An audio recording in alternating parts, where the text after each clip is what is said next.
So Sydney, Stu, is everyone ready to begin? Yeah, ready. I just started the recording, so good to go. Fantastic. All right, well, let's just go through the intro slides then. First off, I'm Travis Liska. I'm a Principal Transportation Planner at the Council of Governments. I'm joined by Sydney and Stu, who are both on the Sustainable Development team and help put together this task force. And this is our fourth quarterly meeting of the year of the Coordinated Land Use and Transportation Planning Task Force. We do one of these every quarter with a different focus topic, but always it's around how we're coordinating land use and transportation in plans and projects throughout North Texas and sharing best practices with each other, which is the spirit of this task force. So this is our last meeting of 2023. If you've got ideas for 2024, we're always happy to hear those. Feel free to drop us a line in chat or email myself or Sydney. And if we go to our next slide, what we're going to talk about today is development around multimodal and context-sensitive streets, also referred to as complete streets. Before we get into that topic, we'll be giving a couple quick updates on a grant that COG recently submitted a request for, filled out an application for, Reconnecting Communities. And then Lori with COG is also here to discuss a grant opportunity, I believe via EPA. And so we'll hear from those two on those quick items, and then we'll dive into our conversation around development around multimodal context-sensitive streets. First, Stu will talk about some research we've done on the economic impacts of projects like this. Then we have Emilda with Irving talking about what they're doing downtown. Rachel with City of Fort Worth talking about South Main Street. And then, of course, Richard and John from Louisville talking about some really transformative work in downtown Louisville. And then, of course, we'll have a discussion around some shared themes there. And so as we go through that, feel free to put your questions in to the chat. All right, next slide. So first, our local updates. So Sydney, do you want to tell us about the Reconnecting Communities grant? Sure.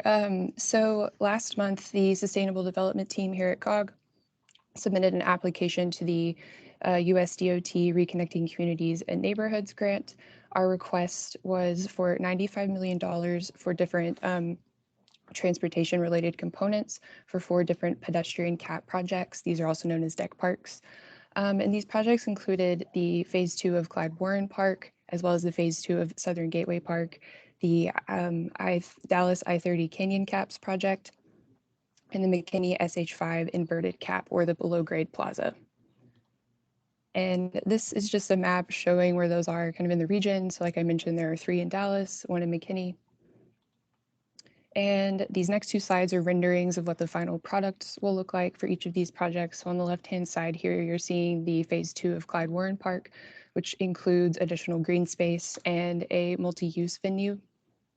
And on the right-hand side, this is Southern Gateway Park, which increases pedestrian connectivity and adds more green space around the Dallas Zoo area. And on the left side, again, we have the Dallas I-30 3 different DEC parks here. And on the right side, this is the SH5 inverted pedestrian cap that aims to connect East Side residents to downtown McKinney on the west side. We're hoping to hear back from USDOT next spring about that and look forward to providing other updates in the future. If you have any questions regarding these projects, please feel free to ask those in the chat. Thanks. Thanks, Sydney. Yeah, and so you see, guys, we do a lot of coordination on federal grants. So if you have ideas, see those coming up, we're always open to partnering or assisting in whatever small way. Most of those, we thank the city of Dallas and McKinney and Dallas District for working with us on that. All right, Lori, so climate pollution reduction grants. Take it away. Thanks. And thanks for letting me present to this committee this afternoon. So, Sydney, if you'll go to the next slide. This is a new program that was established, like many other things, through the bipartisan infrastructure law administered by EPA. Climate pollution reduction grants are broken into 2 phases. So there's a phase 1 planning grant. We received $1 million to do 4 years worth of work, so it's not really that much money, to do a climate plan for the entire 16 county NCTCOG region. So we're serving as what EPA calls the lead agency for the Dallas-Fort Worth-Arlington metropolitan statistical area. And we had the option to expand that to kind of the region as a whole, which we chose to do. We're working collaboratively between the NCTCOG Transportation Department, the Environment Development Department, and also our Workforce Department to get this plan done. And we have an obligation to EPA to deliver a priority climate action plan by March, then a comprehensive climate action plan about a year later. And then we have just kind of some status reports to do along the way. EPA's developed this program to be focused on climate change and reducing carbon emissions, but they offered the opportunity for lead applicants to make sure that these plans are also responsive to local concerns. As many of you probably know, we have an ozone non-attainment problem that is not getting better. If you've monitored ozone standards or ozone readings this summer, and we also have an emerging particulate matter pollution problem as the EPA is lowering that standard. We have a couple counties that are kind of borderline. And so for us, we will be developing a Dallas-Fort Worth air quality improvement plan that would hopefully work towards reducing pollution in all of those categories: carbon, ozone, and particulates. If you go to the next slide. So phase 2 of this grant program from EPA is what they're calling an implementation grant. And there's over $4 billion available nationwide. And the goals that EPA has for this program, you can see here, it's about decarbonizing the economy, improving air quality, and pursuing innovative policies and programs and projects that are replicable and can scale up across the region or across communities. And then they will provide funding to support implementation of measures or strategies, whether they're standalone or expanding things that we're already doing or developing new things that haven't been done yet.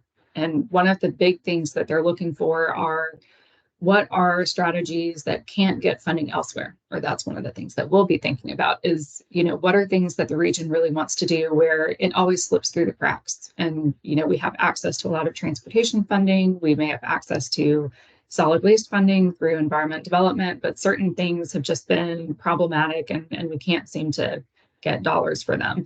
Maybe this is a program that can help. So the connection between these 2 phases is that in order to be eligible to get implementation grant money from EPA, a specific initiative has to be included in the priority climate action plan that we submit in March or by March. And then the application deadline for implementation grants is in April.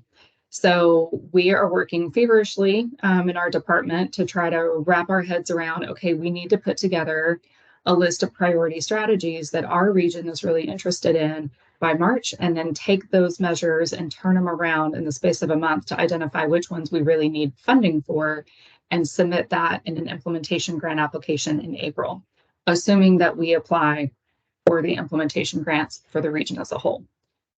So I'm going to explain why we think that might be the way we need to go in the next slide. So EPA has funded around 100 lead agencies nationwide to do these planning grants, and they're anticipating that they're going to fund anywhere from 30 to 115 implementation grants. So that kind of sounds like each lead agency gets a grant, and there's not a lot of extra to go around. So they have broken the grant awards into these tiers. You can ask for as little as $2 million, as much as $500 million, and then there's buckets in between. But their scoring really is reflective of cumulative benefits. They have said they will not award more than 1 grant for the same thing in the same area, and they do not expect to award more than 2 grants at the same level of government. So like, hypothetically, if Dallas and Fort Worth were both to apply and both to get awarded, EPA would be like, no other city in the DFW area would then be able to get an award. So all of that leads us to believe that maybe this is a regional application that NCT COG leads. We've thought maybe there's things that make sense in the urban areas and they're different than things that make sense in the rural areas. And so maybe there's an urban versus rural type structure that we look at, but we are leaning towards, at least at the staff level, being the lead applicant for everybody in the region. Next slide.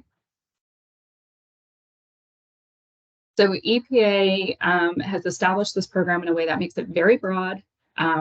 Pretty much anything you can think of probably could be eligible because it's relatively easy to say that almost any improvement to the transportation system can result in some sort of carbon emission reduction or ozone forming pollutant reduction. So we can do a lot of different things. We pulled out a handful of measures that are examples that EPA provided in their notice of funding opportunity that kind of rhyme with what this particular committee might be interested in, land use and transportation.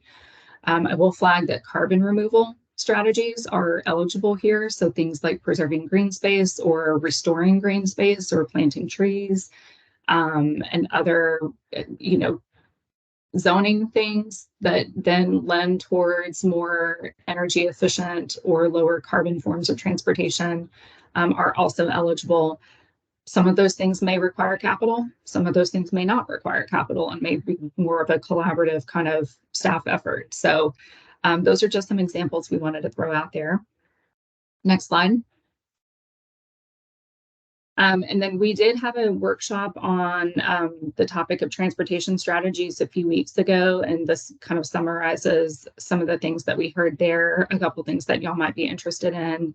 Have, things like investing in cool and smart payments, implementing the 15-minute city where you can get wherever you want to go within 15 minutes through different mechanisms, improving sidewalks, expanding safe routes to schools, things like that. Next slide.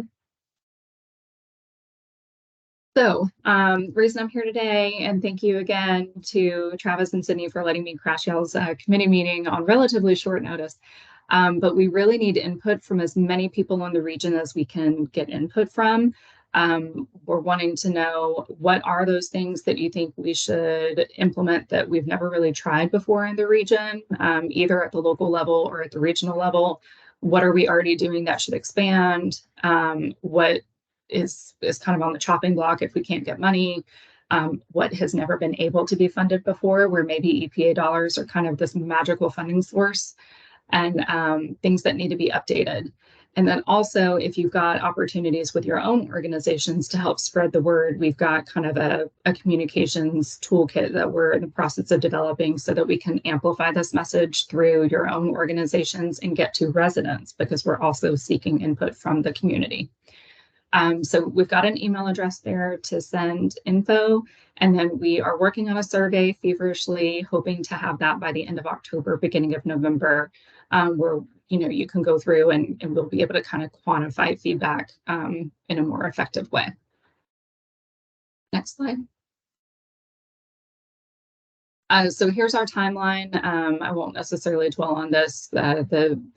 We need to have a decent handle on what everybody's interested in really by January. That's probably the most important thing. And then we'll be doing workshops from November through January, and then have January and February to really kind of finalize everything and get it into a plan due to EPA by March 1st. The next slide. That's it. So there are another handful of slides that are in this deck that are there really just for reference. If y'all want to kind of dig into the weeds and see more of the examples that EPA has put out, you'll have access to that just to kind of get your mind going on different things that you could submit to us.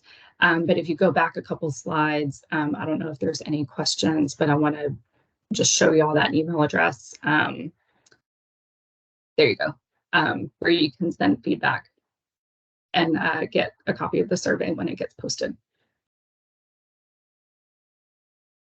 Any questions?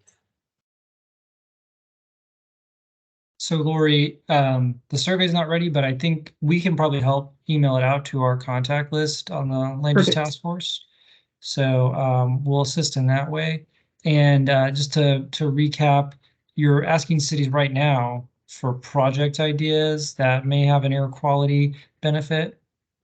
Right. Right, and like trees or something that wouldn't necessarily come out of transportation funds, but this program might be able to, help with tree planting, for example. Exactly. This program will provide funding for things that reduce greenhouse gas emissions or build carbon sinks. So carbon sinks is almost any sort of, if it's restoring a prairie, if it's planting trees, if it's, reforestation, all those types of things. Cool. Well, everyone, as you can see, Lori needs some regional input, so look out for our emails and feel free to use the contact info in this presentation, which we'll have on our website as well. And so I think, Sydney, you can zoom through the resource slides that Lori's made available for everyone, which again, you'll have this PDF on our website. So thanks, Lori, for sharing that opportunity. I hope our region takes advantage of it and we have some helpful air quality projects come out of it. Great. Thank you all so much. I really appreciate it. And feel free to reach out. Cool. Well, that concludes our local updates. If there's ever an item that anyone out there wants to share that's a quick FYI, we'd appreciate that shout out and we're happy to facilitate. So now we're going to jump into our main themed topic for this afternoon's conversation, development around multimodal context-sensitive streets, also called sometimes complete streets. And the idea here is we want to encourage all kinds of different modes of transportation, and that starts at the street level. And those things are also complemented by coordinated land uses that help make those areas accessible, walkable destinations where different modes can be used. So they also come with many other benefits, we believe. And so we're going to provide a few resources today that explain some notes on how those may benefit the community economically. And Stu is here to present those. So Stu, whenever you're ready. Hey everybody, Stu Brzett, transportation planner on the Sustainable Development Team. Like Travis said, I'll be talking to you all about economic impact of walkable and bikeable communities. We did a literature review as part of our Smart Transit Corridors grant, and through this review, we found several veins of research, including property value and property tax, customer spending, sales tax, reduced maintenance, job creation, new business, and reduced vacancies, rent premiums, car ownership costs, and health. So I'll be going through each of these in this presentation and talking about a few literature examples that we found for each. So next slide, please, Sydney. So starting off with property value and tax, we found research specifically from in Dallas about the Katy Trail, which resulted in an 80% increase in property values within 8 years. In Gainesville, Florida, we found research on a road diet project that resulted in a 7% increase in property tax revenue. In 2019, there was a study that included DFW that showed that housing in walkable urban areas had a price premium of about 103% compared to auto-oriented suburban locations. Of course, this is pre-pandemic, so things might have changed a little bit since then. And then in Tempe, Arizona, the presence of cycling infrastructure resulted in about $600,000 worth of single-family home value increase. So next slide, please. Yeah, so looking at customer spending and sales tax, a study out of New York City showed that pedestrian and bicyclists generate about $50 more per week in retail sales than drivers. San Francisco had a study there was a study in San Francisco that showed a 22% increase in sales along a context-sensitive corridor improvement. And then DC walkable neighborhoods have more retail sales basically than less walkable neighborhoods. Lancaster, California, and San Francisco had very similar studies showing growth in sales tax revenue along corridors that have bicycle and pedestrian improvements as well. Next slide, please. In terms of reduced maintenance, Charlotte, North Carolina found that increasing their walkable and bikeable neighborhoods could save the city $7 annually per new resident. And then national trends in research in general, which is a really rational conclusion, but that increased density will result in decreased per capita construction and operational costs. So you have more people, then you're going to have decreased per capita costs, basically, which anybody can guess, honestly. So next slide, please. In terms of job creation, Lancaster, California, again, saw a 64% increase in jobs within 3 years of their project. And this is actually 61% higher than the citywide rate, so rather significant. And then the Political Economy Research Institute found that for every $1 million spent on bicycle infrastructure, 11.4 jobs were created. And that's a little bit higher than the same amount of money spent for road-only projects, which was 7.8 jobs. So, next slide, please. In terms of new businesses and reduced vacancies, a multimodal street reconstruction project in West Jefferson, North Carolina resulted in 10 new businesses. Similarly, in Lancaster, California, 40 new businesses were created on a similar context-sensitive street improvement project. And then when Union Square in New York City was reconstructed with better bike lanes and pedestrian plazas, intersection improvements, that resulted in a 47% reduction in commercial vacancies. And this was actually 45% higher than Manhattan overall. So pretty significant again. Next slide, please. Rent premiums. So this is a post-pandemic number, actually, so it's pretty good. Offices in DFW in walkable areas have a 20% rent premium over auto-oriented locations. Next slide, please.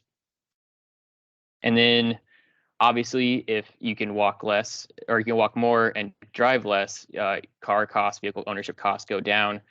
Right now, AAA estimates that car ownership costs are about $30 per day, $200 per week, $900 per month, about $11,000 a year.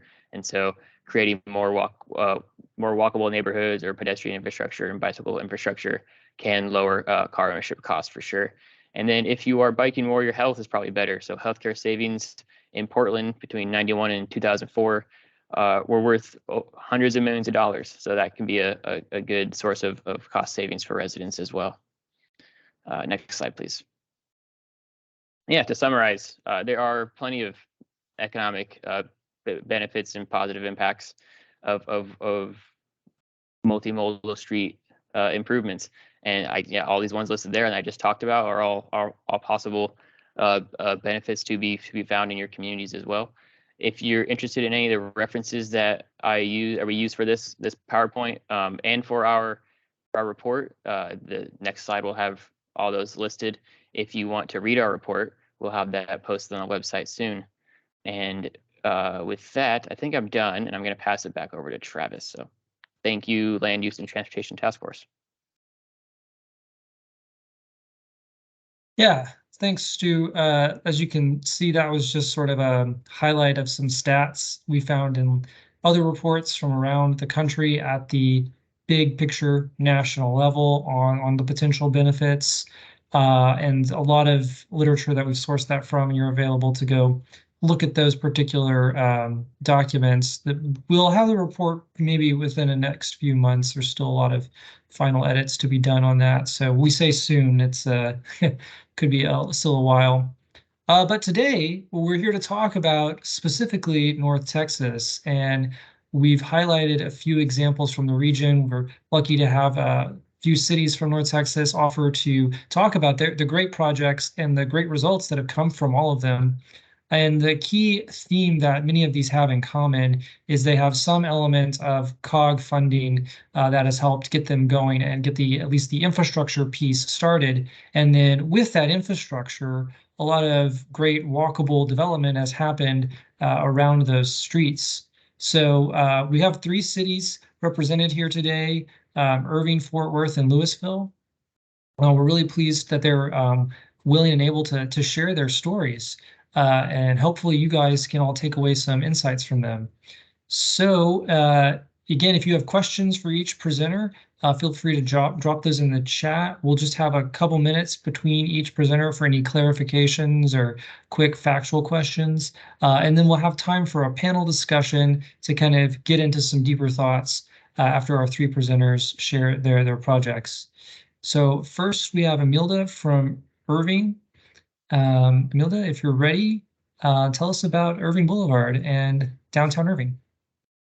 Great, thank you, Travis. So Imelda Speck, I'm the Housing and Redevelopment Senior Manager for the City of Irving, and excited to tell you about our project downtown. So thank you for allowing us to share and have this opportunity. Let's go ahead and go next slide. So just to kind of give some framework to what I'll be presenting, I just want to give a quick background to how we got to this project, as it's been a decade-long project, if not more. Get into what the project includes, and then some of our highlights of the development that's happening around it. Next slide. So if you're not familiar with Irving, I just wanted to highlight where in the city it is. So downtown is in South Irving. Irving Boulevard goes from 183 to Loop 12. And the portion that we're working on is when Irving Boulevard splits into a one-way couplet. And the portion that we're specifically talking about will be the north side. So the one way that goes from east to west. Next slide. So as I mentioned, this project has been over a decade in the making. There was talks of downtown redevelopment efforts, and one of the first things that they did back in 2008 was an enhancement study to look at the entire stretch of Irving Boulevard from 183 to Loop 12. They categorize this from the east, the core being downtown, and the west for improvements. And so we took that study and really honed in on or concentrated on the improvements for the downtown area. And from there, created a TERS in 2010 as our long-term funding stream or source there. We then contracted with a consultant to start working on removing the portion of Irving Boulevard that still was on State Highway 356 in downtown. And then we secured that in 2016 and 17. Next slide. I also wanted to talk about, so that's, working on the roadway project, but then when we get into the land use part and how we're having development happen in downtown, I think it's also important to talk about the zoning change that we had. So prior to 2017, there was an overlay for downtown, and it was a much larger area than just what you see here on the map. So in 2017, we had a new zone, new base zoning. It was really helpful to help then make everything consistent in the form. And I apologize, I have a cheerleader in the background. I am coming back from maternity leave, so excited about my project. Anyways, but then it helped to just really codify the vision that we had for downtown. There's it's all about mixed use development and bringing the properties up to the property line. Next slide. As it is a form-based code. So we are really trying to, again, enhance that the public realm by making it more pedestrian oriented, reducing vehicular functions, putting the parking towards the back, again, bringing the building up to the property line, and improving the environment for pedestrians in the area. Next slide. So in 2018 is when things really started to kick off, because we were able to get our funding from COG. We have an ILA in place that helps provide $12 million for the surface improvements of this project. We've finally approved our project and financing plan, and then got Dallas County to also participate in our TIF. In 2020 is when we executed our agreement with TxDOT for the $12 million that came from COG. And then the project really kicked off. From there, we had design, community input, and then started construction in 21 and looking to finish this year. Next slide. So I wanted to now talk about the actual project. I want to highlight what the existing streetscape was, because it really, just to give you an idea of it, what we're doing as part of the design to basically get to the vision that we want, but know that the way that the built environment is now isn't what we want to see. So there was some of the design kind of put in what I would call stopgap measures in how to create the vision we want. And then as development happens, they're able to then put in some other amenities or elements to the design that we want to see to go the entire span of the roadway. Next slide. So this, we broke down the roadway, the 1 mile stretch, basically into 3 zones, east, central, and west. And what you see here on our east side is it's highly influenced by a vast parking lots and somewhat loose organization of driveways. There are a lot of very skinny property lines. So there was a lot of curb cuts. It was really hard to have a nice continuous sidewalk. So that really played into what we had to do in the design, which I'll get to in a second. Once you get into the central part, that's really where the downtown core is. And so it takes on more of that traditional aggregation of close retail and office spaces that radiate from Main Street, which is that orange roadway you see highlighted here. And then as you get to the west, it opens back up to somewhat of a more traditional suburban development with the parking in the front, drive-throughs, and then green open space. Next slide. So understanding what was there, end goal vision being more of this pedestrian friendly, our project includes the reduction of lanes from 3 to 2, installing bulb outs, increasing the number of street parking, installing a bike lane, again, enhancing the overall pedestrian amenities from wider sidewalks. First of all, a continuous sidewalk for the whole roadway, landscaping, light signalization. And then also included in this is a major revamp of all the sewer, water, and storm. The entire roadway, which was a big undertaking, big part of this project because very old infrastructure there. We needed to be replaced anyway, and then have it prepared for the new development that we anticipate. Next slide. So I'm sure this is pretty small on some of your computer screens. So if anyone ever wants to see this, happy to send it. But just an overall site plan of what it looks like from east to west. You can kind of see here on the east side, still that openness of the landscaping, more of a pattern in the middle part, and then an openness back to the west. And I'll kind of go through that here in the next slide. So next slide.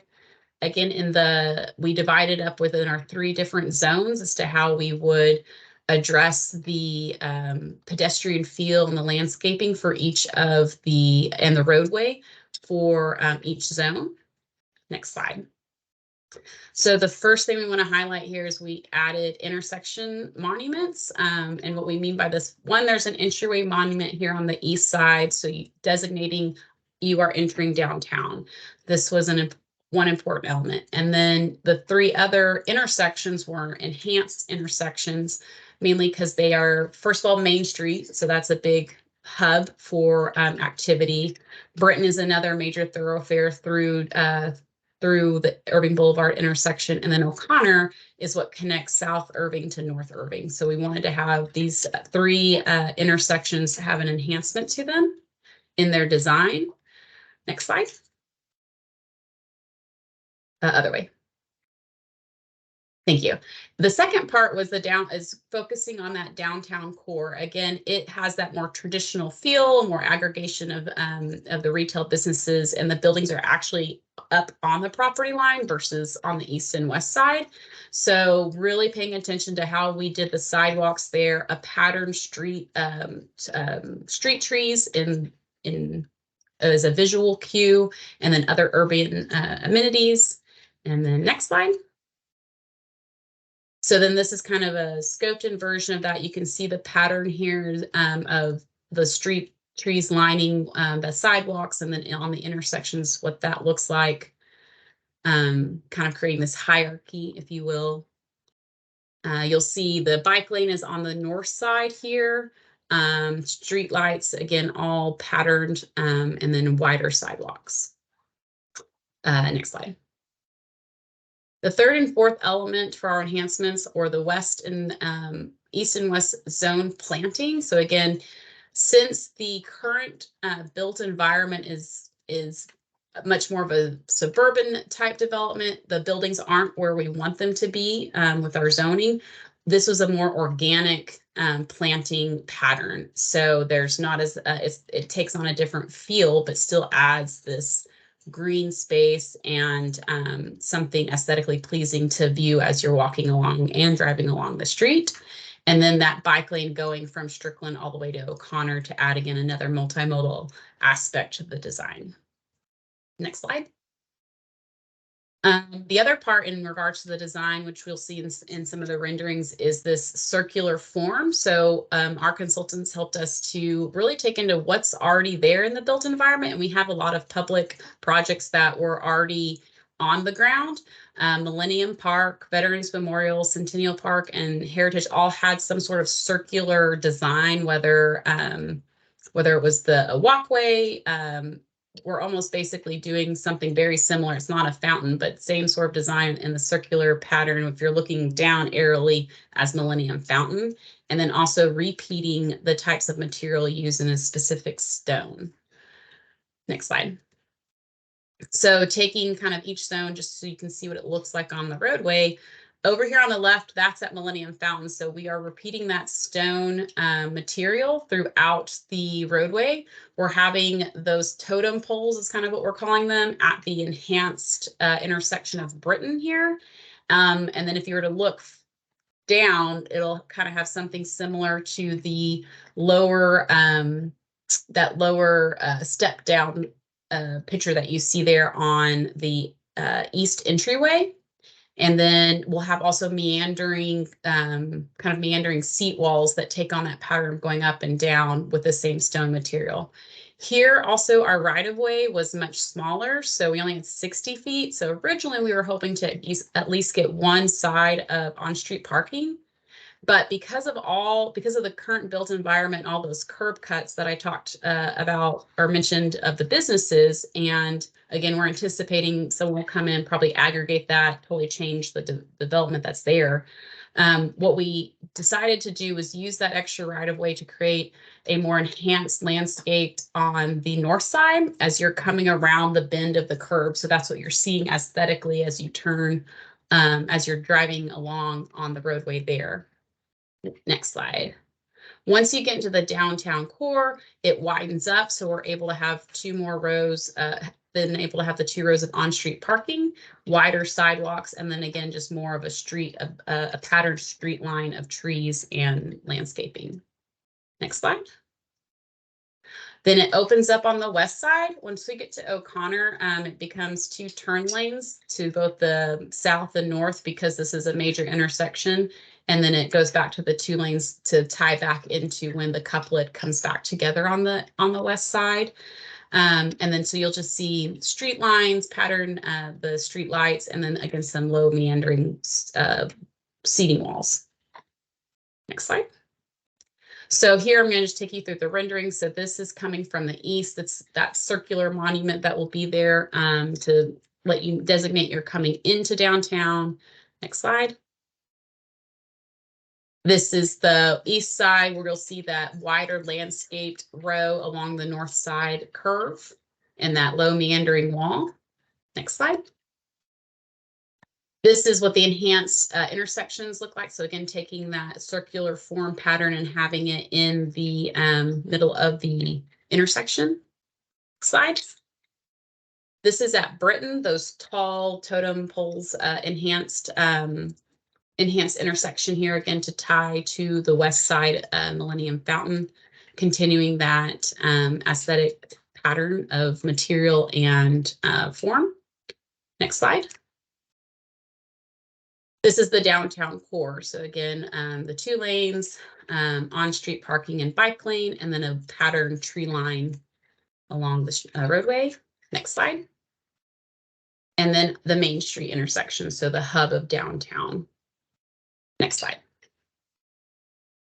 I just wanted to highlight this has been a 2-year project. It's pretty short for a as complex as it is. And I've always fascinated by the picture on the lower right, because that's about 20 to 30 feet down. We had to go very low and deep for our utilities from the sewer and the stormwater. So that was a big part of this project. And then the upper 2 are just where we are here in the last couple of months of the roadway. We're almost complete with the roadway. We anticipate that part to be done towards the end of the year, and then we'll be coming in and doing all the final landscaping amenities. So for as big of a project as it was and complex, We were supposed to, hopefully the goal was to be done in November. We're going to be passing in a few months because we actually added to the scope a little bit. But we're still on target overall, and I'm very, very proud with this project. So next slide is where I'll highlight some of the one development for the area. I mean, there's a couple, but the one I wanted to highlight is our big project to help bring in density.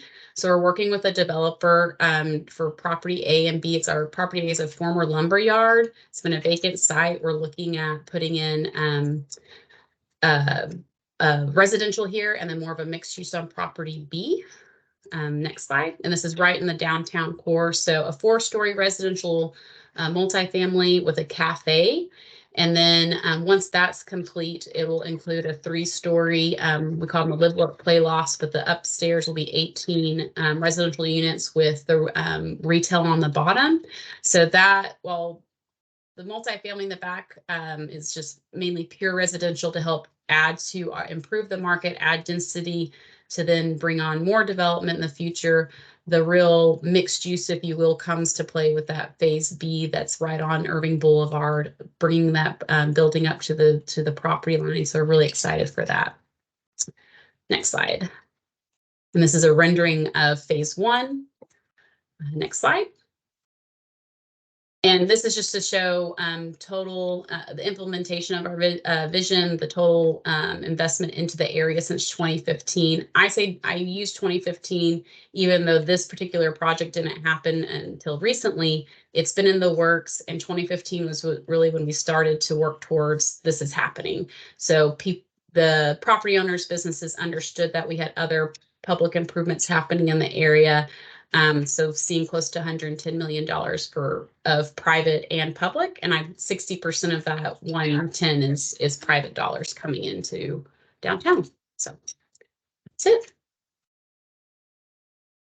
Thank you. Thank you. Fantastic to see project getting implemented, even if it has taken 10 years. Of course, that's probably a common experience. I just wanted to highlight, Emil, that for everyone, it's pretty much a very complete street in the sense that you have the bike lanes you mentioned, right? Yes. And those are connecting to, I think, some off-street park trails y'all have? So the connection's not like it's connecting to a trail system along Delaware Creek. So on the west side. Yes. Great. Yeah, I think that'll be a great multimodal item for folks who want to connect to that recreational activity. And then I think Ernie might be with Irving or related. He posted in the comments that there is a DART bus route Yes. on this street as well that might have some facilities enhanced with the streetscape. So part of that multifamily project it's a big TOD project for us because right to the west of it is the TRE stop for downtown and a bus stop. So yes, all of it included. Very cool. And this is y'all's park that y'all recently redid in the background. That's not far from this area, I believe, as well. Yes, so it's on 2nd Street which is the other one-way couplet for downtown. Great, great. Well, Amelia, if you can, I know you've got a little one. Stick around for Yes. the discussion. I'll be on mute, don't worry. Of course, we appreciate it. Great. Well, yeah, that's a good way to start with a project that is creating that complete street context and in progress. Now we'll switch over to Fort Worth. We've got Rachel talking about South Main Street, which I believe wrapped up construction several years ago, and there's some great development that's happened since. So, Rachel, we're ready for you to tell us more. Great, thank you. Thanks for inviting me. Yeah, so my name's Rachel Bristow. I'm a senior planner in the Fort Worth lab at the City of Fort Worth, and we do kind of all the long-range planning for the city. So yeah, going to be talking about South Main Street today. Next slide. So yeah, just to orient ourselves, the area that's highlighted here is the South Main Urban Village. So we've got, between a couple of highways there, we've got I-35, we've got 30. We've also got the railway line coming in there. You can see at the north end of the village, that's the TNP station. So both TexRail and TRE stop there.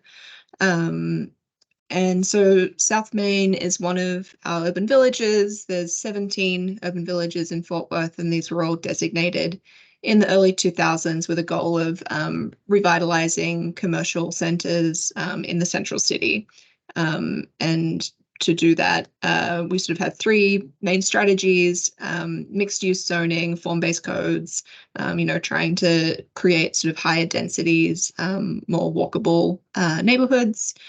Capital improvement projects, including streetscape projects, just trying to upgrade infrastructure and make high quality public spaces. And then also economic incentives, trying to, encourage private investment and, make these urban infill projects, attractive and profitable. So yeah, South Main Street kind of runs north to south. It's the sort of spine of the village here.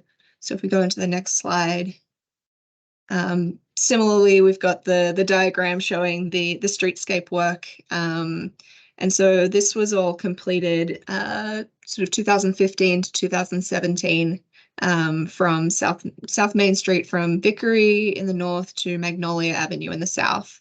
So we had 3.7 million in funding from NCTCOG, but the total project was about 8.6 million. So it included street reconstruction, water and sewer improvements, similar to the previous project, a lot of sidewalks, landscaping, lighting, curb extensions, crosswalks, bike lanes, all that good stuff. Yeah, so next one. So this is just a sort of aerial view to show what this area looks like today. And you can actually see a lot of the streetscape stuff there, so that you can see the sort of paving in the intersections, the curb extensions, the bike lanes, the lighting, the landscaping. So yeah, just to give an overview of the context here. Next one. In terms of recent developments, I just wanted to highlight a few things that have happened in the recent years in different categories. So UT Southwestern Medical Center is definitely an anchor of this precinct. It was built in 2015. It's 115,000 square feet, multi-specialty outpatient facility. And so I just pulled the property values, for 2023 and 2013, just to show the increase over 10 years, which is pretty crazy. And then in terms of residential, we've also got several large multifamily residential developments that have been built in recent years. So that, if you add all those up, it adds up to about 1,000 new units that have been constructed just within those larger developments over the last 5 years-ish. And then retail and office, just listed a few here. There's sort of a pretty good balance of new construction and, adaptive reuse, renovations and additions to existing buildings, which I think is nice. You'll be able to see in the images coming up that keeps a lot of the character of this area. And then bars, restaurants, and entertainment. There's really too many to name. There's a lot of cool stuff going on in this area. So on the next slides, I'm just going to show some like before and after images. So these are just pulled from Street View. So this is South Main at Annie Street, looking south. In 2013. So you can see that, the street itself was not in great condition. All the curb was all messed up. There's a lot of vacant land, more industrial kind of buildings in this area.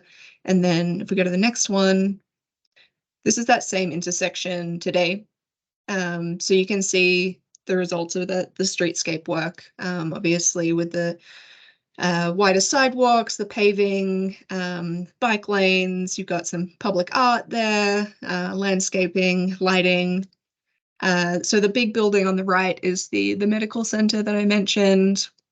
On the left, on that side of the street, is sort of a mixed retail on the ground floor and offices. So until recently, our City of Fort Worth Employee Health Center was in this medical center. So it was nice to be able to, you know, go to a doctor's appointment and then go across the street and get coffee and then come back to the office. It's all pretty close by, which is nice.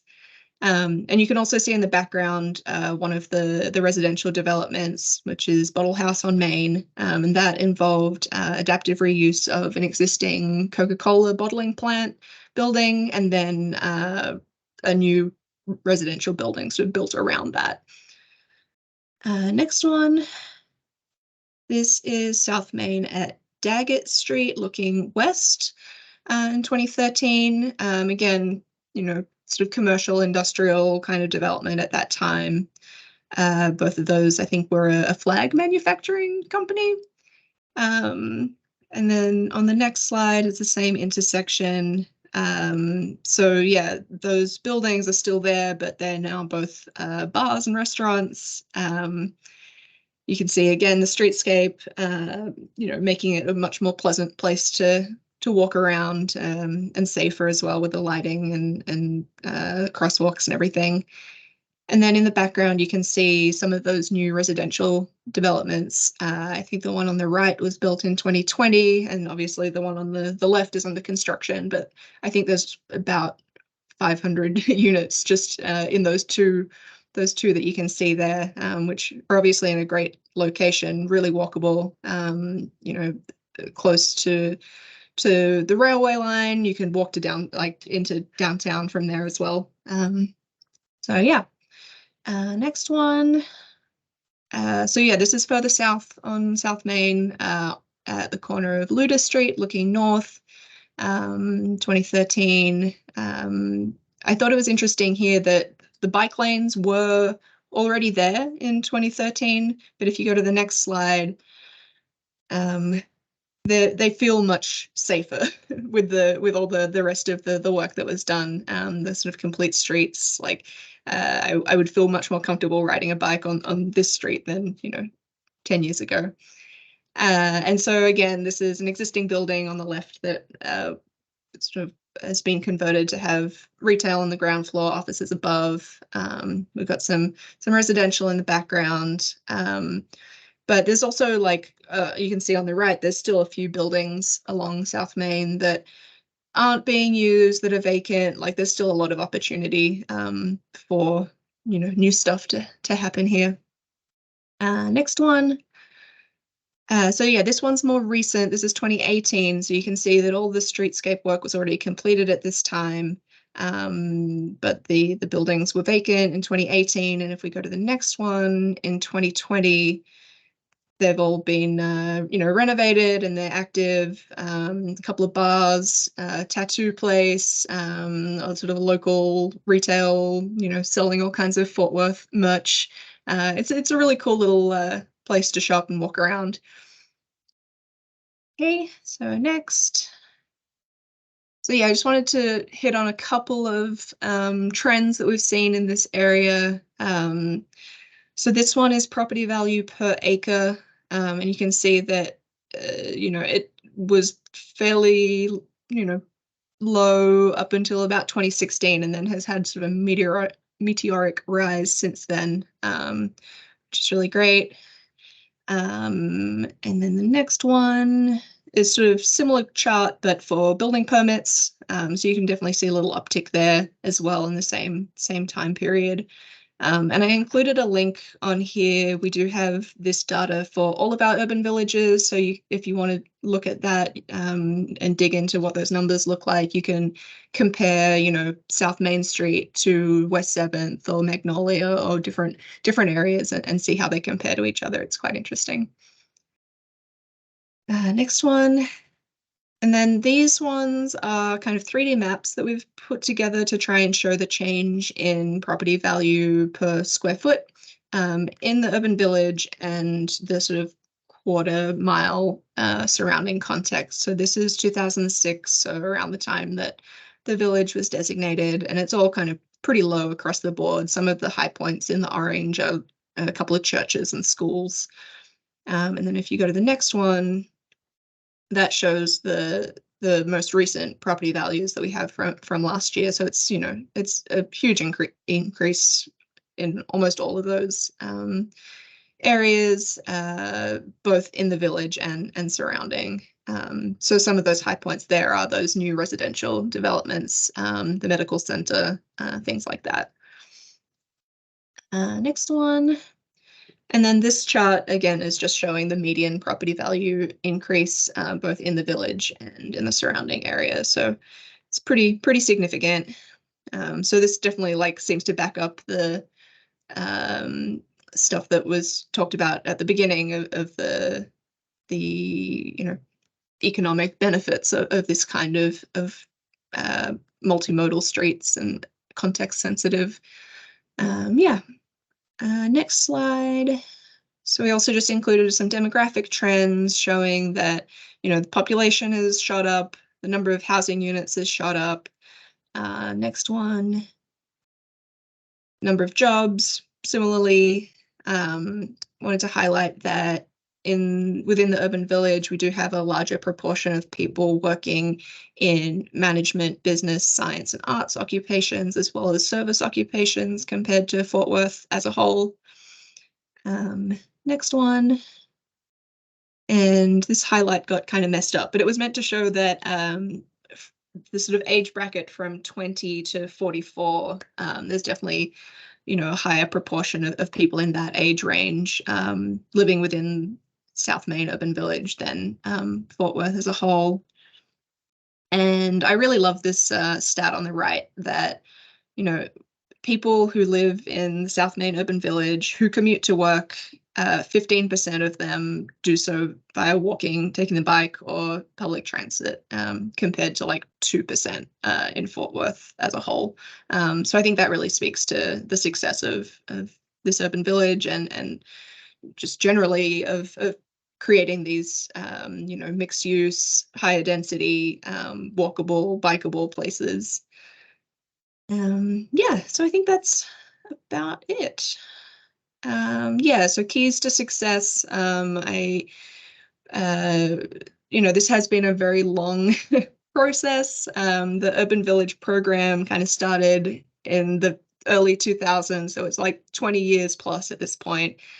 So it's really taken kind of long-term vision and long-term commitment to achieve what we've got to at this point, and you know, it's still ongoing. And I think, yeah, partnerships are super important as well. So yeah, you know, working with partners like NCTCOG for the funding. Near Southside Inc. is a really committed community partner in this area. And then, yeah, in terms of action, like having those three strategies that we have used here with, you know, zoning, capital improvements, and economic incentives. It sort of takes a little bit from all of those things to get to where we are. So yeah, that's South Main Street in a nutshell. Thanks, Rachel. The impressive amount of economic advantage there from all that development, but nothing says it, I think, as well as those before and after pictures. Those are really fun to see the transformation from that community, that development. Yeah, totally. Yeah. Just a quick technical question I see in the chat from Jay, whether this was taken off the TxDOT system, so it's labeled US 287 on some maps. And yeah, so it actually was, yeah, similarly to what Imelda was saying. This also had to be taken off. It's not 287 anymore. That got shifted over. So that was part of the project, was they had to do that in order to install a lot of the stuff that's there now. So yeah, absolutely makes sense. We see that all the time in the region here. Well, Rachel, thank you. If you stick around, we might have some more discussion coming up. Sure. But I do want to give our next city, Louisville, a chance to tell their story. I think it's also a road that maybe offer on this XDOT system. So a lot of great stuff happening. So Richard, are you guys ready to tell us about Louisville? Yes, thank you, Travis. I'm Richard Lukey. I am planning director for the city of Louisville. And like our counterparts in Fort Worth and Irving, we've been very successful with, with complete streets and upgrading some of our major roadways in our old town. That has really spurred a lot of additional investment and has brought a lot of activity and investment in our old town. And John Beckham will also be joining me and will be detailing some of the projects. So next slide. So like I said, we'll talk about Main and Mill was our first complete street project in our old town, but we have several that are in various phases of either design or about to start construction or have been funded and are about to start design.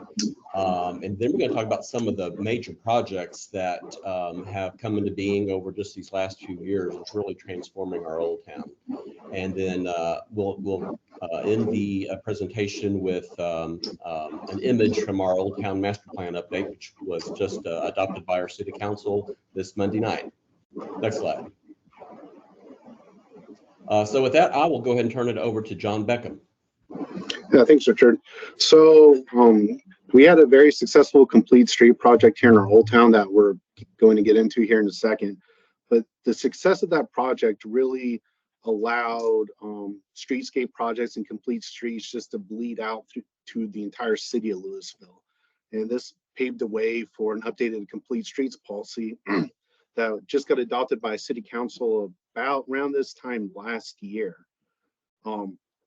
So with this new complete streets policy we adopted, it basically makes it where every single capital improvement project in Louisville has to include complete streets elements, or has to explain to our city council why it cannot have these elements if there's a particular reasons for it.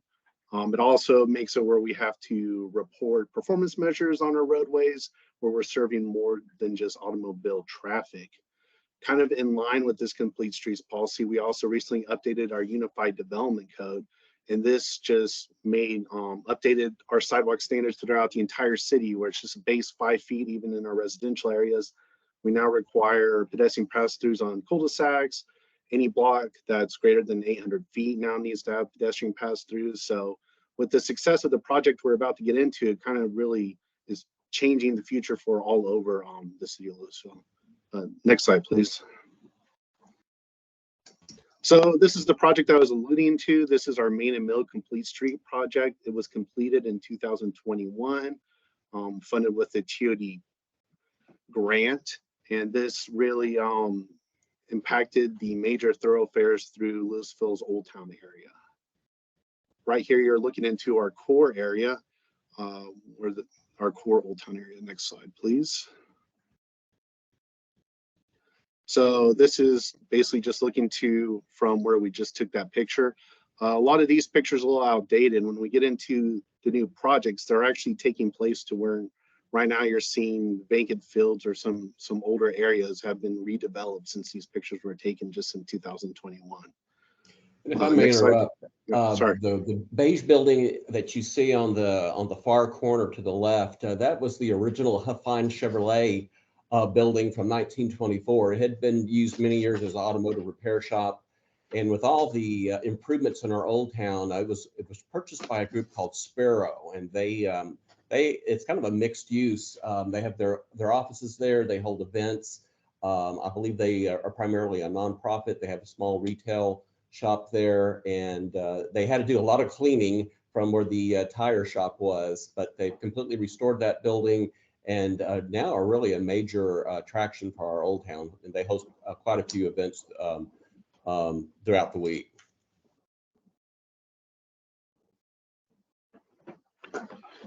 All right, next slide, please.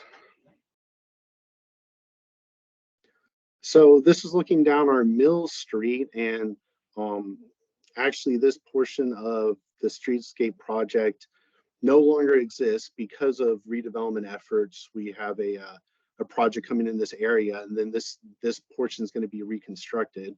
But a big portion of the project we had here, obviously trees between the the roadway and the sidewalk. Further on, we have some bioswales such as that you can be seen. Next slide. And this is looking north from when we're just looking south. Again, a lot of this has been unfortunately no longer exists, but because of investment in the area. So overall will be a better thing and will be reconstructed with these projects.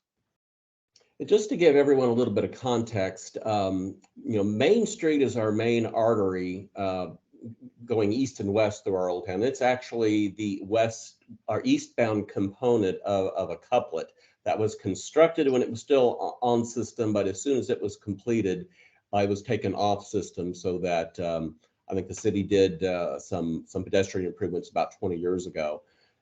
Mill Street is our primary north-south artery through our old town. It actually was the original US Highway 77 that went between Dallas and Denton. And for many years, it had been a 4-lane undivided. And there was a lot of concerns about putting it on a road diet. But I think now that it's complete and everyone sees that it's working better than expected, there's been a lot of support for that. I believe the state highway designation was taken off of Mill Street several decades ago, so that was something we didn't have to really worry about. And I think we have a map that kind of shows the location of these streets coming up in a future slide. All right, next slide, please. All right, so another view going down Mill Street and Purnell Street. Purnell's the boundary of our Old Town area. You can see all the elements here: bike lanes, curb bump outs. All right, next slide, please. Right, and this is looking down Main Street. This is east of Mill Street. Here you can see where we had some bioswales. We tried to do some innovative drainage along the public right of way here.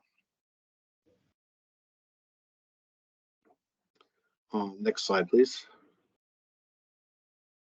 And then this is kind of the edge. This is looking across from our DCTA train station in the area, allowing just higher levels of pedestrian connectivity. I wish we had a before photo. This was kind of a triangular traffic island that was just solid concrete with weeds growing through the cracks, and now it's something a lot more enjoyable and a lot more aesthetically pleasing. All right, next slide, please. This is showing one of our art benches. We had another program to put these art benches all throughout our Old Town area. You can see another one a little further down the picture, but a lot of pedestrian amenities, things such as this. This is looking kind of from the train station back towards our Old Town core here. And then across the street on that last one, that was an old feed mill that is now redeveloped into a restaurant. Pretty cool. This is just a little further down, kind of walking the same route there, looking into our area again, trying to do some bioswales, some new drainage along with this complete street project. All right, next slide, please. All right, now this is a little north of where we're talking about. This is also across the street from our train station, but on a different road. We had a multifamily project come in. This picture was taken from the kind of the same vantage point, and you can see just how drastic of a change it came. We added this CIP project to come in with that multifamily project to really enhance the area, and it's really night and day difference. And just for the context sensitivity, this is basically across the street from our train station as well. And we have about a 15 square block area that is mostly defined by these kind of rural section substandard streets. They're asphalt with open bar ditches. So this block was done kind of as a demonstration project. It'll be kind of the pattern for the rest of the streets in Old Town. And we're hoping to get the rest of those built to this standard. We've got a bond that will go to the voters in May, and reconstruction of all those streets has ranked very, very high for that bond election. So we're really excited about that. And then speaking of the apartment complex there, that's in the after photo. Again, that was kind of almost a demonstration project. Staff had been working for years trying to bring residential into our old town, particularly in an urban style format with a parking garage, the urban wrap style.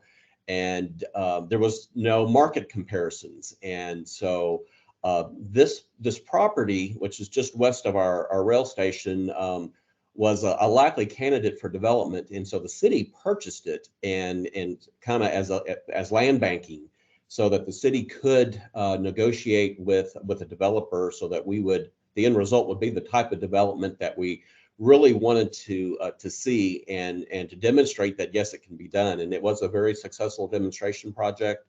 The developer did a great job in designing it and integrating it with our street system, and financially it was successful. It filled up almost immediately. I believe it opened in 2020. All right, next slide, please.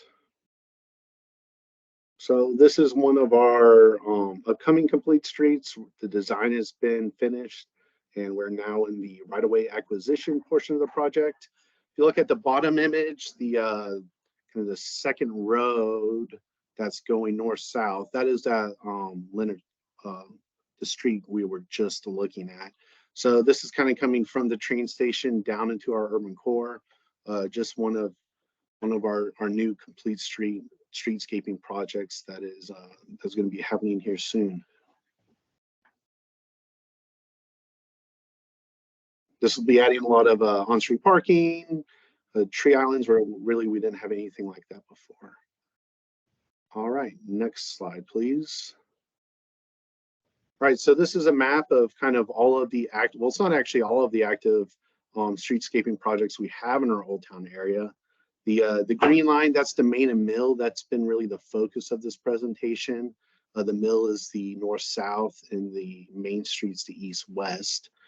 We just looked at the Lenora, that's the purple one, and then the previous slide was the red portion of College. We've since expanded, had another streetscape project to bring that college further west. And we have a couple that weren't actually on this slide, just kind of perpendicular to the parallel to the west of Mill.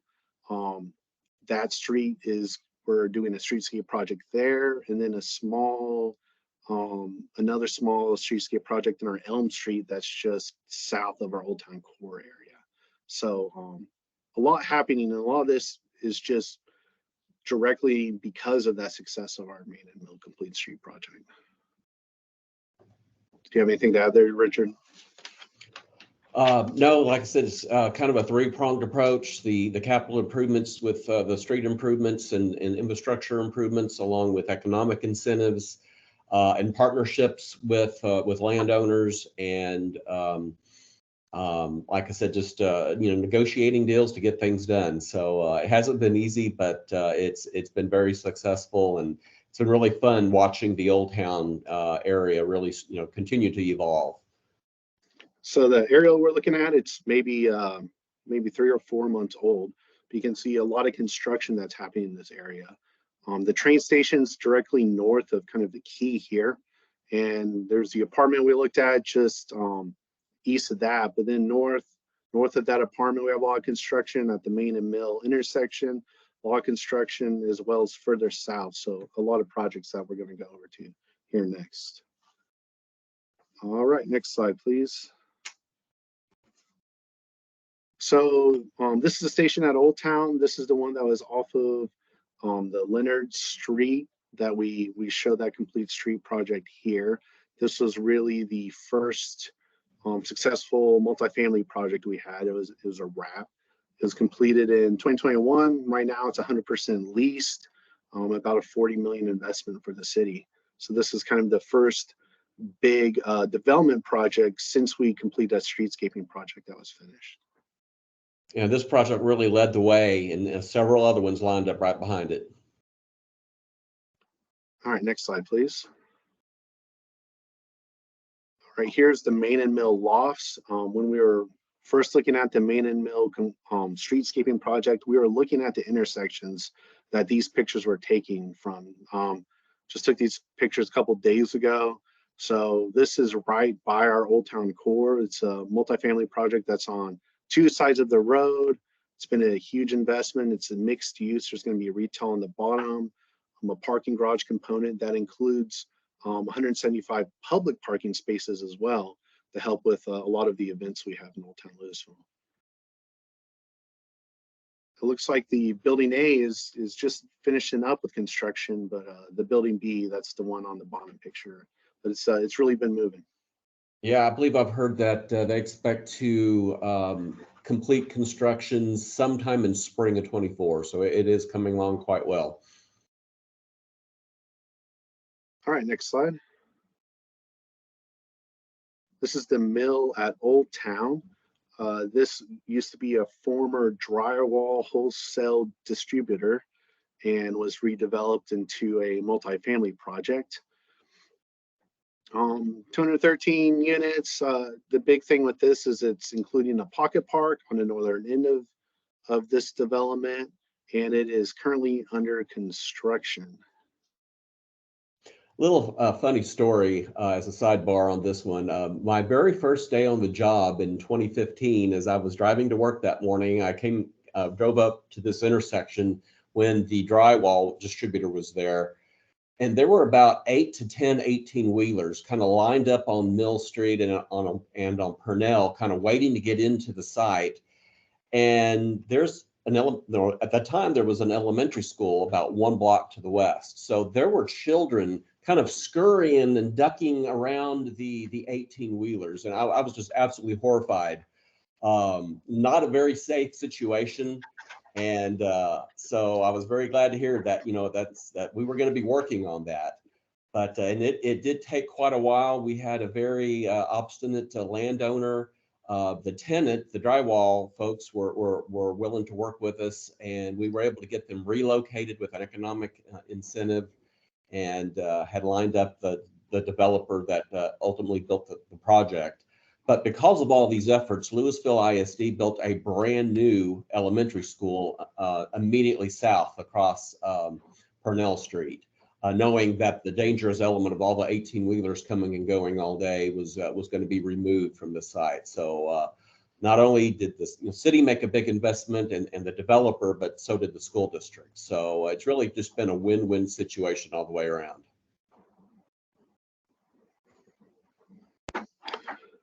All right, next slide, please.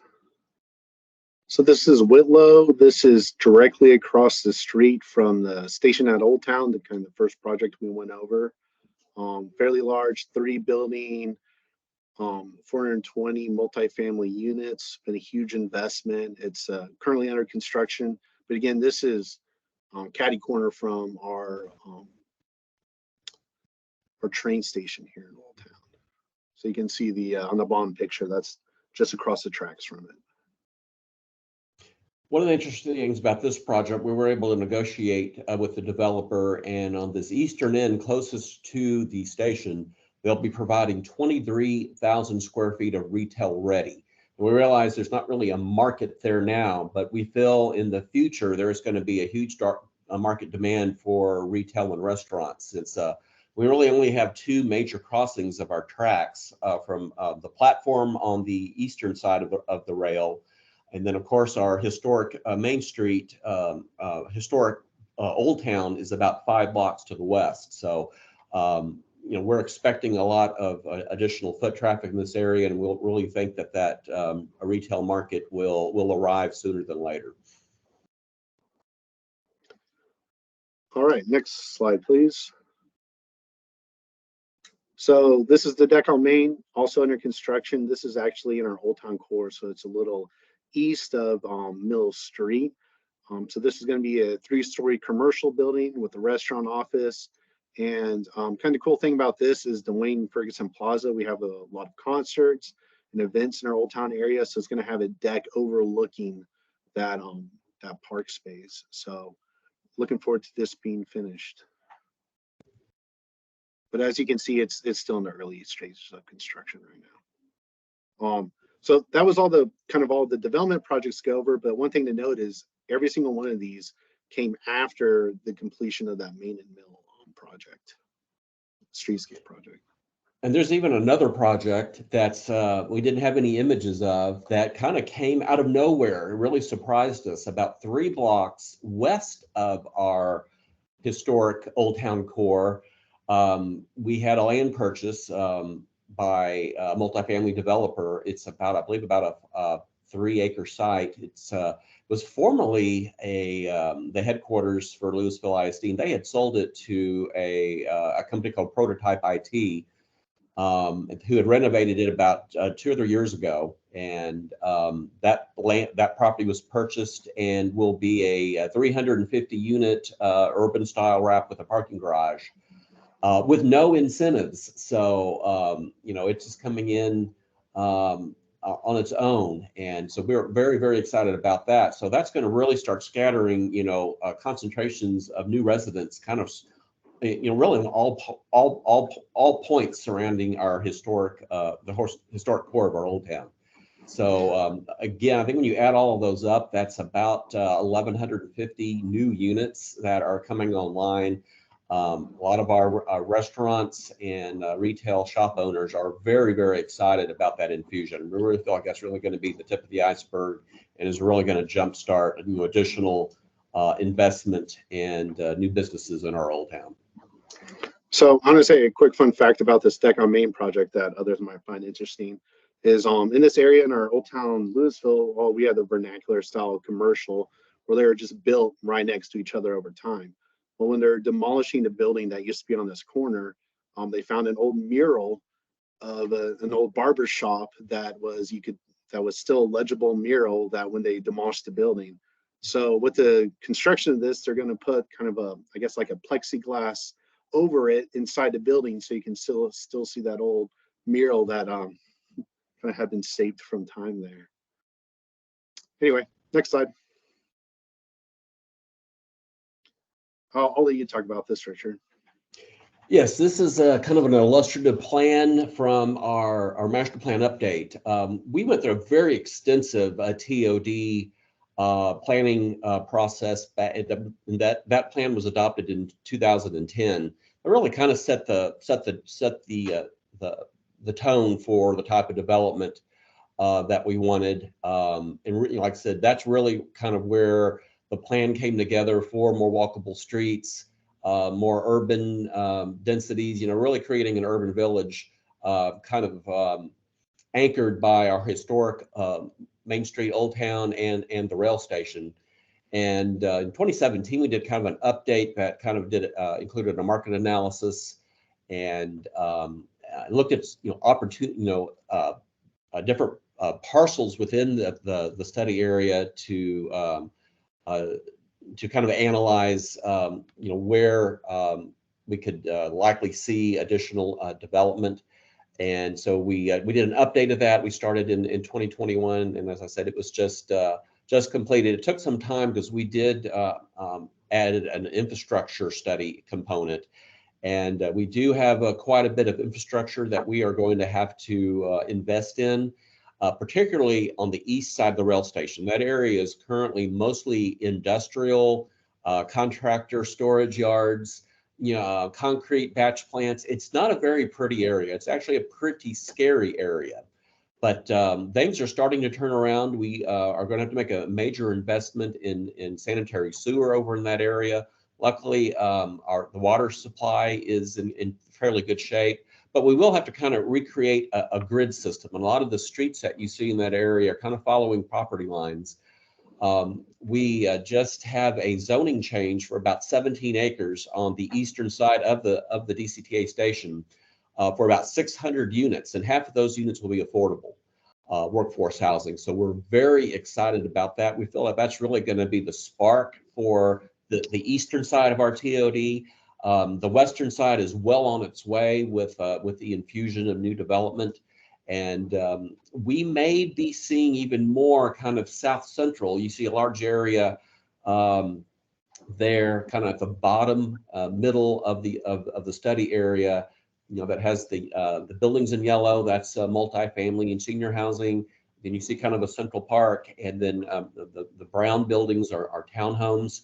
All of those streets connect into our existing grid. That's currently about 37 acres. It has about 4 landowners. Two of them are industrial. One is a bus barn for the school district, and then the other one is a concrete pumper truck company. So we've been having conversations with all of those entities, and some of them may be interested in possibly relocating. So again, we might see some additional development here within the next few years down to that south central portion of our old town. So again, a lot of opportunities, and a lot of the footprints that you see in white are some of the newer developments that have either been completed or are almost completed. So you can see things are just kind of slowly starting to fill in. So it's great to see how it's all kind of evolved. And I believe that is our last slide. We'd be glad to answer any questions.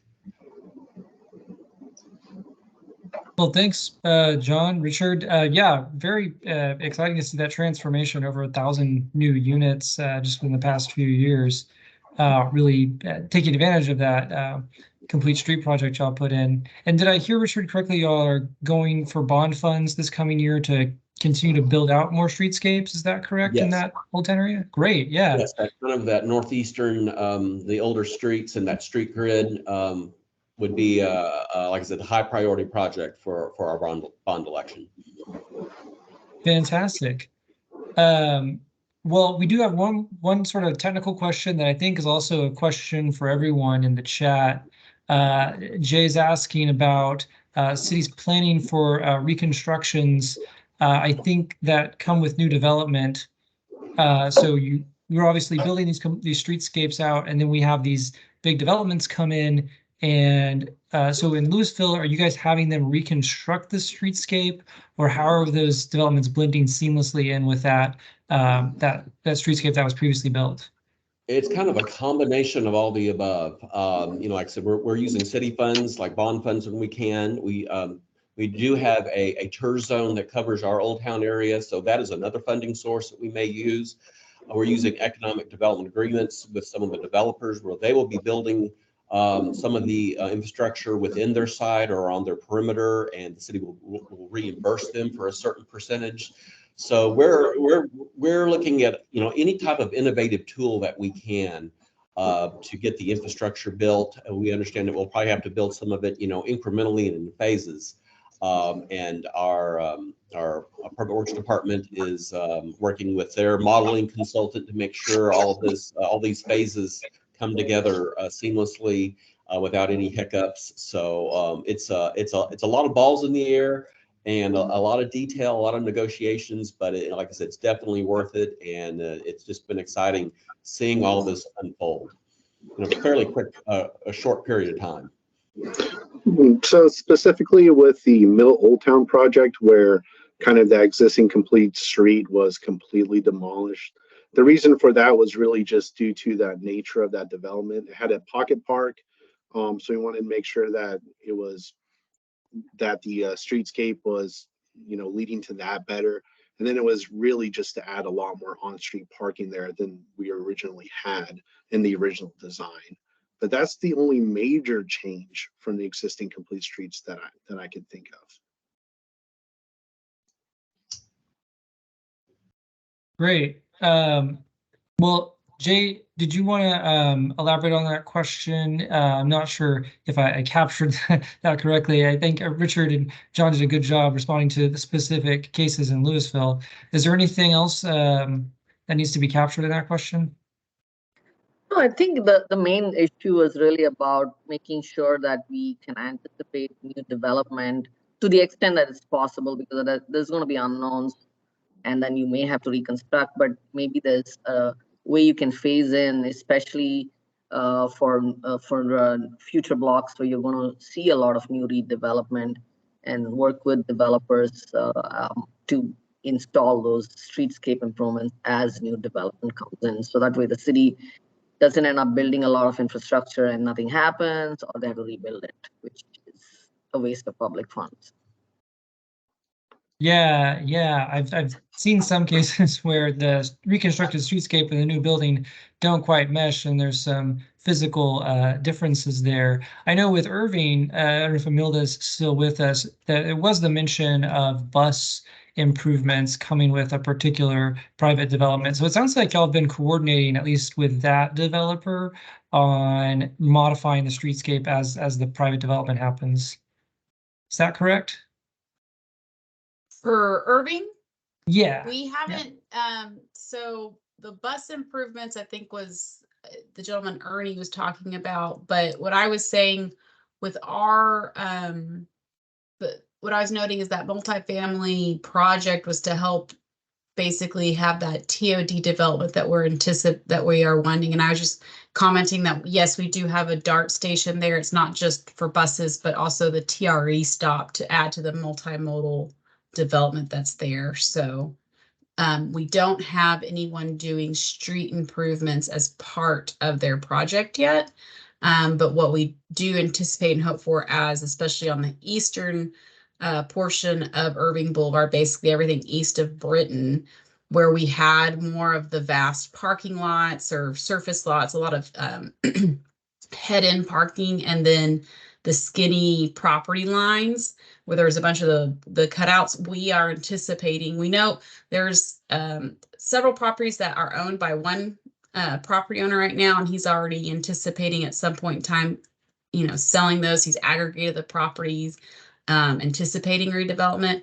We are hoping that is going to happen with other properties. So then some of the older buildings will be demolished and then built in the building context that we're wanting, up to the property line.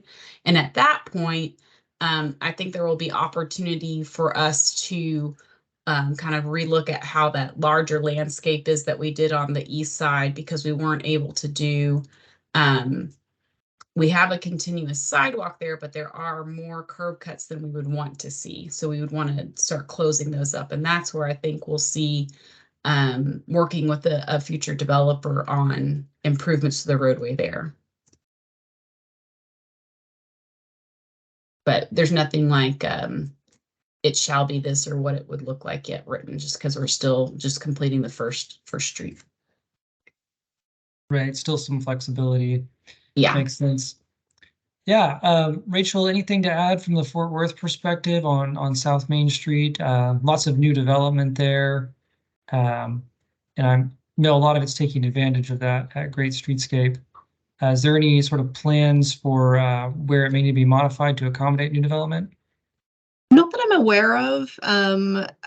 Honestly, I don't know enough about the sort of the form-based code and everything that applies in that area to know like what's required of developers. One thing I was going to add, talking about sort of street construction and then reconstruction, was that we are trying to work with our other departments to try and do a better job of coordinating sort of between, so that if our transportation and public works department goes and rebuilds a street, and then the water department realizes they need to, replace a water line, making sure that that's all kind of happening at the same time so that we don't, do the work and then rip it up and then do it again.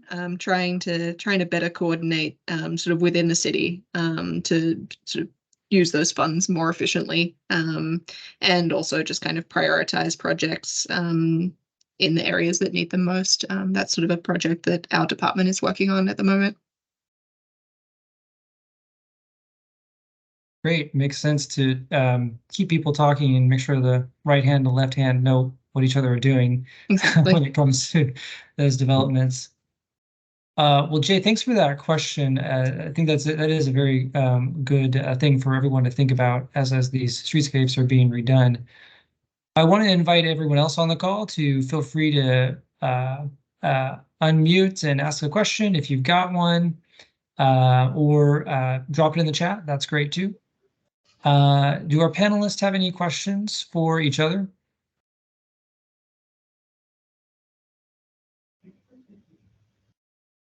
My question was for Louisville, and I think I just missed it, as to when all of your streetscape and projects started and how long you've been working at this. I think we originally started the planning, I think around 2013, 2014. Of course, then had to go through the design and of course, the city's portion had to be funded. And then construction started in 2020 and was completed in 2021. Another thing that kind of slowed down the design is, we went from a 4-lane undivided to a 3-lane with bike lanes and extra wide sidewalks. And in areas where we were proposing reverse angle parking, we were needing like an additional 8 feet of right of way. So staff had to approach each of the multiple property owners. Luckily, through educational efforts, they saw the huge benefit in doing that, and so the ones that were willing to participate donated the right of way for free. Unfortunately, as John mentioned earlier, the drywall wholesale company did not. They had multiple driveways because they had all those 18-wheelers coming in and out. And so that area was just left with parallel parking. And so they just poured concrete last week. That developer donated the extra 8 feet, and the city went back in and converted the parallel into the reverse angle. So we're getting a lot more parking in that area. So it's the partnerships that have really, really been helpful. Sometimes it takes a little bit more time, but it's definitely worthwhile.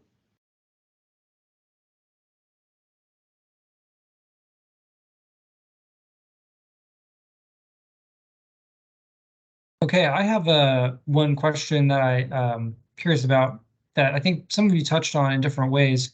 Are y'all sort of requiring or incentivizing the mix of uses? Because we know that sort of more mix of uses, you got a little bit more pedestrian trips, more walkability happening in those areas. Richard, you mentioned y'all required some retail ready on one development. I know each of these areas has already some mix of uses. What's should we be requiring that there, or are we just letting the market take care of that use mixing on these streets? Well, we realize with a lot of these projects, when they first come in, there is no market. But if you don't build those ground floors to commercial standards, you've lost that opportunity for the life of that building. And so that's luckily with the Whitlow, which is on the north side of College Street, it came in as a planned development. So we were able to kind of negotiate that flex space. Like I said, we know that market will arrive in the future, but in the meantime, we didn't want vacant storefront setting there. So it's better to have them used for residential. This is a kind of a tactic that I know Frisco uses in their Frisco Square development. Matter of fact, Toll Brothers built a similar project there that we went and toured. And so we really kind of seized upon that idea. And shortly after that project was approved, we kind of really took a look at our standard mixed use zoning in our Old Town area, which has been in place for about 20 years. But we did a very simple amendment that requires all ground floor multifamily projects that front Main, Mill, Church, and College. Those are our major arterial streets or collector streets in our Old Town area. They have to be built basically retail ready until such time that the market, commercial market does arrive. So, and most of our developers are aware of that and didn't really bat an eye. They think it's very shrewd that they'll have that opportunity to convert in the future when there's a market demand.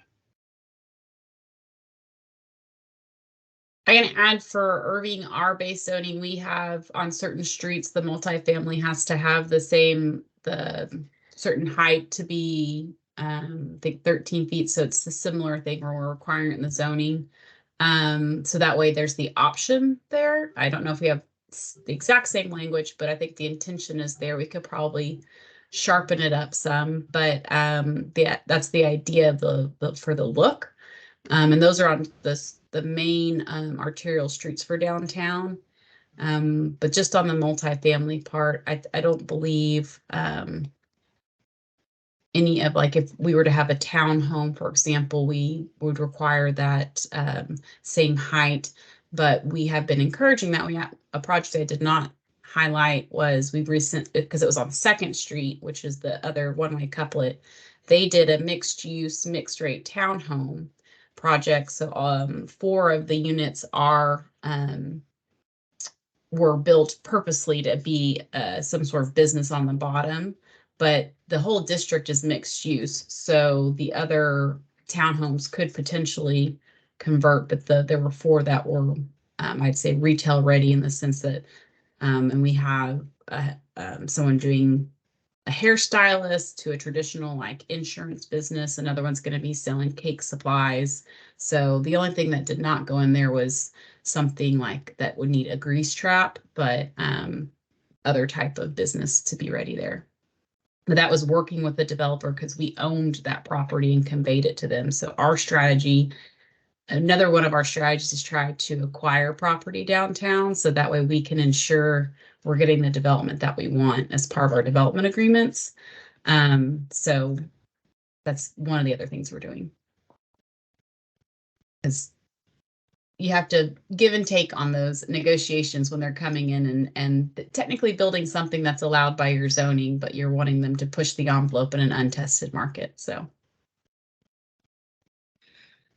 Yeah, I don't think that we have any requirement for individual buildings to be mixed use in this area. You know, just looking at how it has developed, it seems to be that, you know, on South Main Street itself, it tends to be more commercial, offices, retail, and then the residential has tended to be sort of, you know, 1 block out in that kind of surrounding area. I did notice, I was doing some analysis over here recently, and there are a lot of smaller mixed use buildings that might have like a doctor's office on the ground floor and then a couple of apartments above, which I thought was an interesting trend in this area.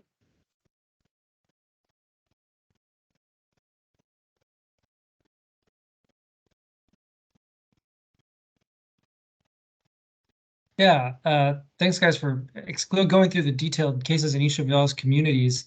It definitely sounds like kind of picking up on Jay's comment here. It's as you mentioned, a give and take of having some retail ready space seems smart, seems like a halfway point, but also working with sort of each development to find what makes sense to fit within y'all's goals. And yeah, that sounds, I know at least anecdotally, it seems like there is some of that mixing of uses happening, and there are those retail and restaurant locations helping to drive that foot traffic. So it sounds like there is some success happening in that area.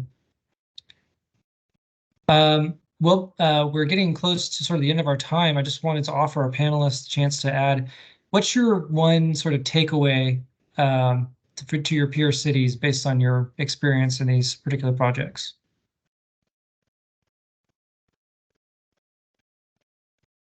I would, oh, go ahead. No, you go. I was just say, I think, you know, taking the time and really, I mean, girl planners, you have to plan it out and get everything ready for the development that you want to come into your downtown or whichever area you're looking to redevelop. Because if you're going to miss an opportunity, if there's a developer coming in and either you don't have it in place for what they're wanting to bring and can be successful, and then you have to try and do it, or a developer comes in and has a totally different idea than what you're envisioning for it, but you don't have anything to really stand on to say, no, this is what we want to do. So really taking the time and starting the work now to put those, the zoning in place, code, whatever it is that you're needing to do for your city. And then if it's on an infrastructure project, just starting to put those together. Be just getting it developer ready, really. Yeah, I was going to say that I think the key takeaway that I have is just that it's a long process. You know, for us, this sort of started in like 2000, and I wish you could see the pile of boxes in the corner of my office right now. We're about to move to a new city hall, so we're trying to clean out files, and I have piles and piles and piles of paper of committee meetings and things talking about the Urban Villages programs from like 20 years ago, and it's crazy, just that long-term commitment that it takes.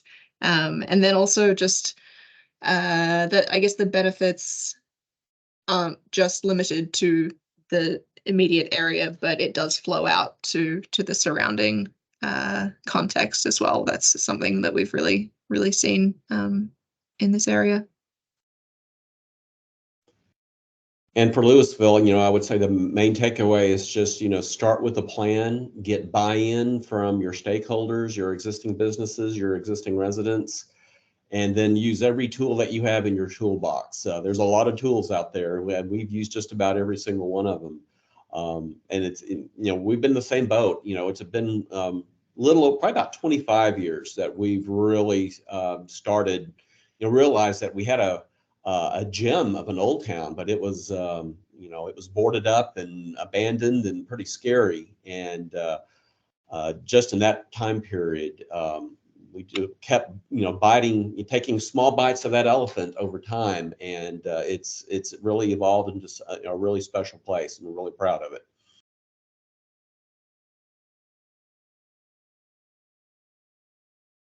All right. Yeah, thanks guys for sharing your insights and taking your time to explain those projects. And yeah, I think they're all, as Rachel's mentioning, there's an event on South Main Street, or not South Main Street, Magnolia, the Southside Village area this weekend. So these are also great places to visit. I know Irving the street's still under construction, but in a few years, it's going to be definitely a great place to visit. So yeah, like Richard said, we're making great places for North Texans. So keep up the good work, guys. And with that, I'm gonna jump into just a few announcements since we've just got a little bit of time left here. So just as we usually do, we have a notice of upcoming federal grant opportunities. COG facilitates access to some of these sometimes, but you can also apply for many of them yourself.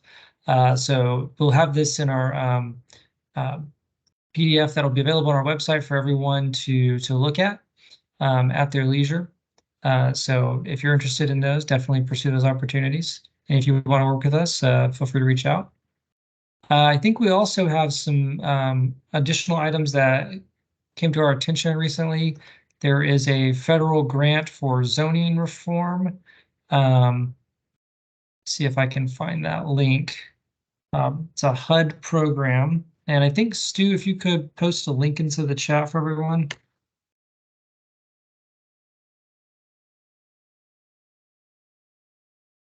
Pathways to removing obstacles. Some HUD funding that will allow, I think, cities to help plan for zoning reform to increase more housing, items like that. There's definitely more details in those links that have been provided. And as you've heard in many of our cases, potentially looking at updating your zoning in these key areas is a crucial part of getting this more multimodal development opportunities. So check out that program and see if you can take advantage of it. And I think I can open it up now to see if there are any more announcements. Sydney, we don't have any other items to announce, do we? I don't believe so. Okay. Well, again, thank you to all of our panelists, Emilda, Richard, John, Rachel, for sharing your projects with us. Really appreciate it. And we've got a lot of good information that was shared today. So if you're wanting to look back on it, we will have this recording available on our website that's listed here on the screen. And you'll also be able to find our slides there as well. We haven't yet set the exact dates for our 2024 schedule, but we will do this quarterly, so you can anticipate one of these in January of 2024. And again, if you have ideas on what you'd like to hear discussed, I know we've got some of those already from the poll earlier today. We'd love to hear those. So feel free to send those our way. And I think we have our contact info here on the next slide. So feel free to reach out to myself or my colleagues if you have ideas. We appreciate everyone's attendance and look forward to seeing you around the region in the future. So with that, I'll say have a good afternoon, everyone, and thanks for attending.